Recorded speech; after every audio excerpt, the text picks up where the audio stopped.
AI automations basically means programming computers to do tasks that you would have manually had to do by yourself in the past. In this video, I'm going to share with you some of the AI automations that I use and how you can do it by yourself. Let's get started.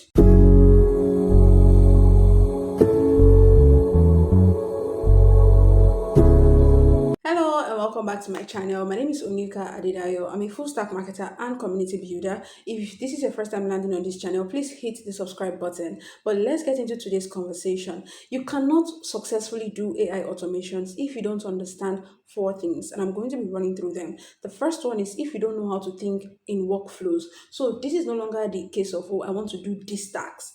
Can you break down that task into a workflow? What is the first point? What is the second point? What is the third? What is the final, output? So say for example, your task is customer onboarding. Someone who is good with AI automations would most likely say, okay, customer onboarding, they have to fill a form.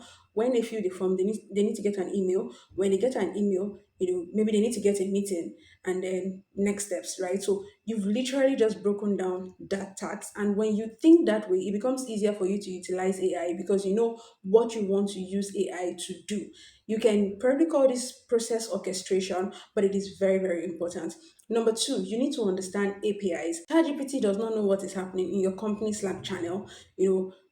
Tools don't know what is happening on the other side, right? So they need a way to communicate with each other, and that is where APIs come in. APIs work as a digital bridge that connects different tools together. Now, in today's world, you don't need to know how to code to be able to utilize APIs when you're doing AI automations. There are so many no code AI automation tools out there that you can take advantage of. Some examples include Zapier, Make, N8N, Gum and so many others that we're going to look at in this video. Now, the next is understanding good prompt. If you don't know how to write good prompt, you're going to fail with AI automations because in some cases you need to write prompt to the AI so that they can give you what you want. What the AI gives to you is a reflection of what you give to it. If you give it bad prompts, you're going to get bad responses. So if you want to learn how to write good prompts, there's a video that I did on this channel that talks about five AI tools that you should take advantage of. I think that you should watch it. There's a particular tool I mentioned that is very, very useful for helping you create good prompts. A good prompt needs to have systems thinking, user thinking, and also assistant thinking. Systems thinking is basically giving your AI an identity. So something like you are a marketer, giving it an identity so that you guide its thinking. Then you have user thinking. What is that thing that you want it to do for you? And then assistant thinking. What are some of the other information that you can feed it, like context, to ensure that it gives you a response that is relevant? So if your prompt does not have these things, you're already failing. And if you don't understand how to put all this together, go and watch that video. You're definitely going to find out too. It is completely free and you can use it to generate good prompts.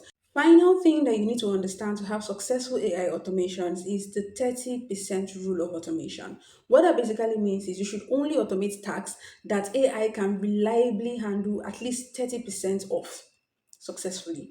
Now, moving on, remember I said that there are no code tools that you can use for AI automations. I want to touch on that a bit. We're not going to talk about using code in this video, so we're going to be discarding tools like N8N, but we will talk about other tools, right? Some persons like to use Zapier, Make because they're like the most popular options out there. But I'm just going to talk about tools that allow you to do AI automations with apps and integrations, with triggers, simple workflows, you know, and things like that. Here are some of the tools that I use and how I use them so that you can get started too. The first AI automation tool on our list is Gumloop. I like Gumloop because it is heavily customizable. It can work for you whether you're working in marketing, sales, operations, engineering, support, whatever it is that you need, right? And it is one of the no code AI automation tool that I've seen that kind of implements all the different aspects of no code AI automation. You have drag and drops, you have templates, you have prompts, you can do integrations, connect to apps and things like that. Now on Gumloop you can have agents and you can have workflows.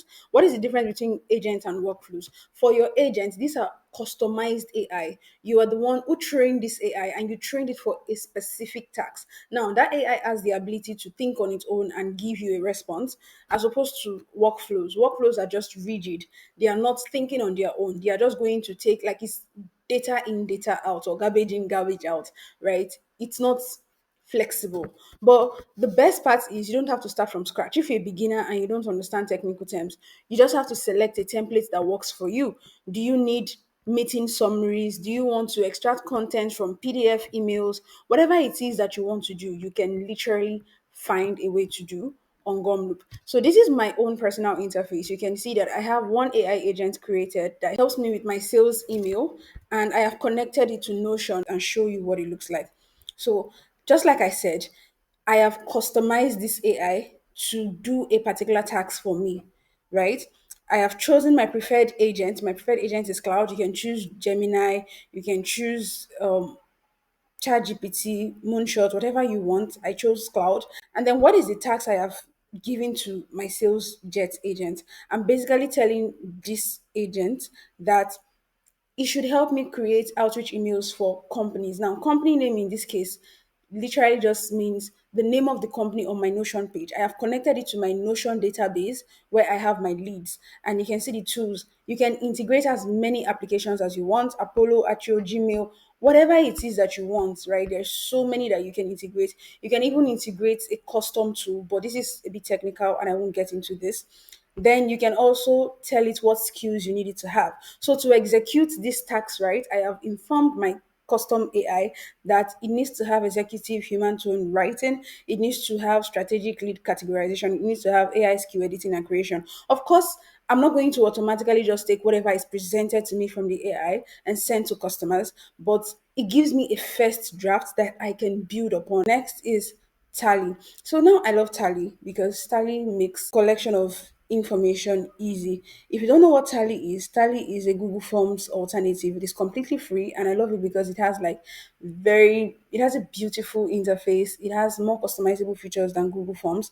And so I use it for my community. You can see that this is one form that we have out right now. We're currently promoting our SEO and AI SEO training that is completely free. If you're interested, the link is going to be in the chat below.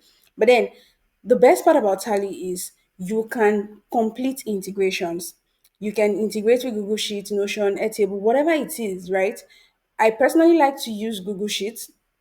As you can see here, I have automatically synced the submissions to Google Sheets, and you can also send yourself a notification on Slack or Discord. So say maybe you have a form collecting details of people who would like to work with you, but every single time that that form is filled, the only way you know it's filled is when you go to the form to go and check responses. On Tally, you can just connect it to Slack, and every single time that somebody fills out the form, you're going to get all the information in your Slack channel. So there is also Discord. You can do the same thing for Discord.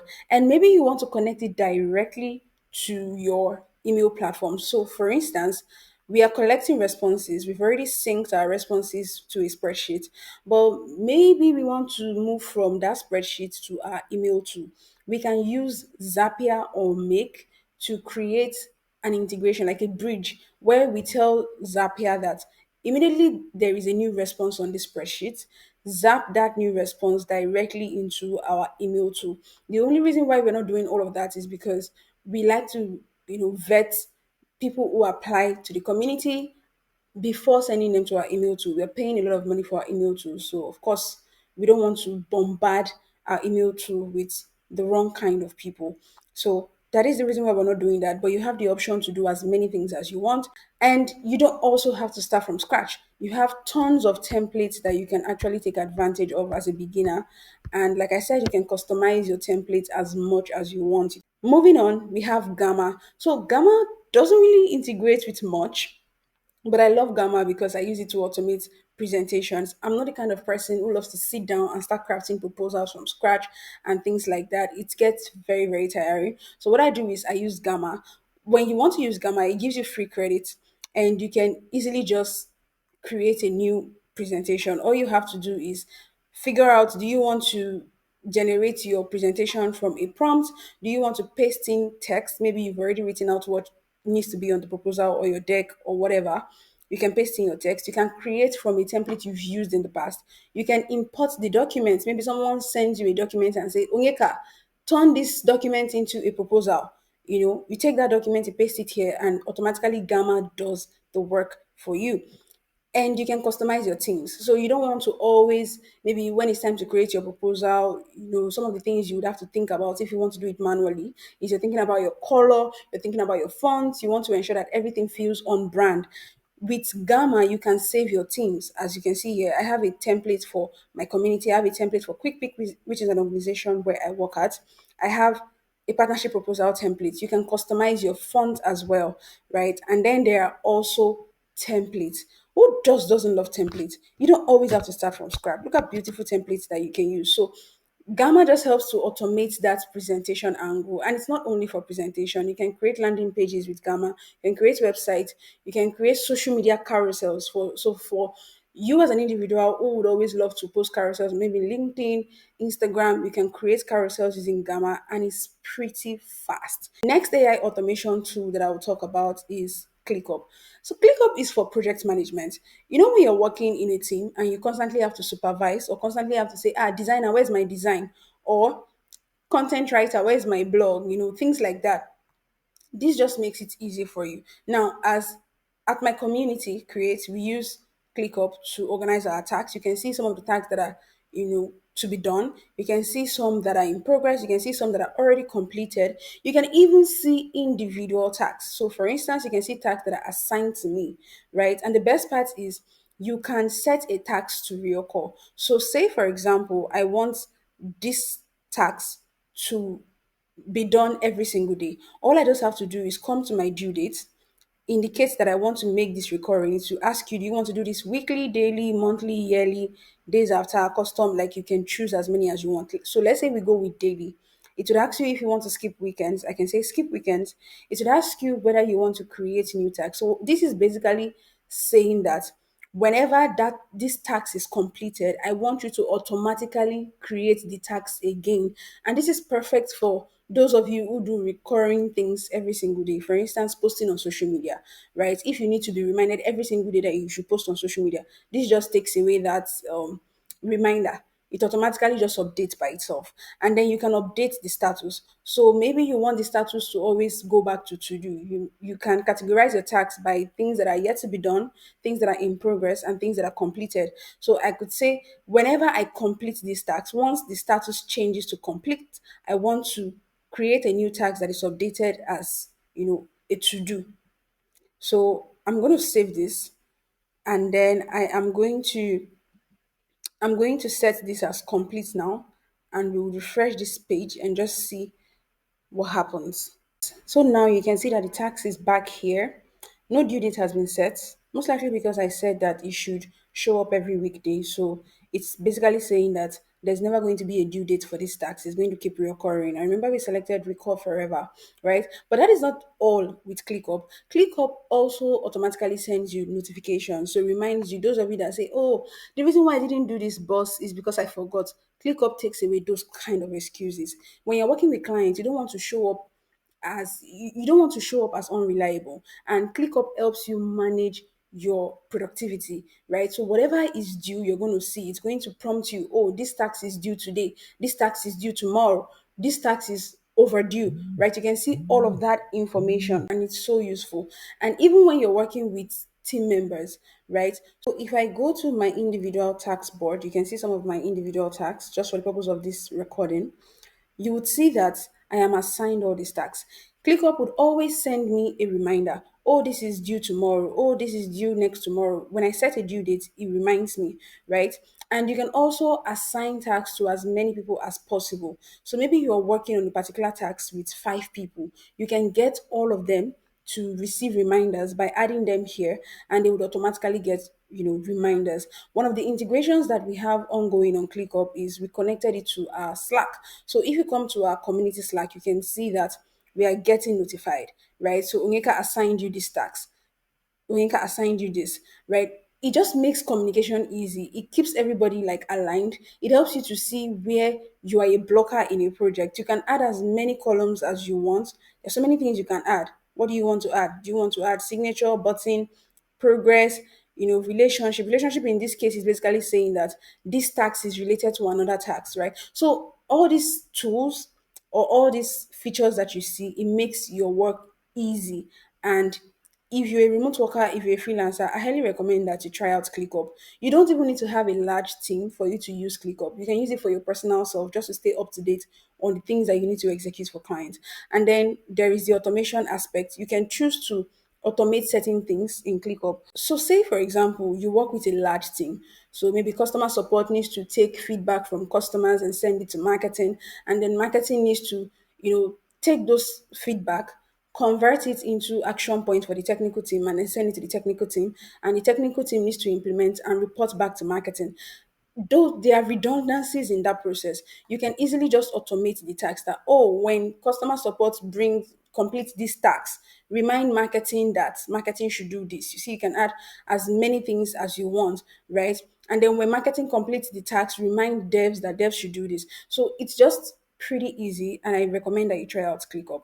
So these are some of the tools that we're going to be talking about today. But if you have questions around how you can automate other kind of activities, you can drop it in the comment section and I'll definitely respond, because trust me, there are so many tools out there that make your work as a remote worker or a freelancer super easy. And companies are prioritizing individuals who have AI automation skills, right? Don't feel overwhelmed by all the information that is out there. As long as you're utilizing a tool, customizing it to help you execute on a particular task instead of spending manual time on it, you are doing AI automations. And there's so many tools out there that allows you to do this, right? So start from somewhere and build up your experience. See you next week. Bye. If you're looking for a community where you can learn different digital skills for free, you want to connect with friends from Nigeria to Ghana to Kenya to Rwanda, different places in Africa, you want to have resources that can propel your career forward, you want to always get jobs and money making opportunities on the go, then my community is the best place for you. Use the link showing on your screen to join, and I'll see you in the community.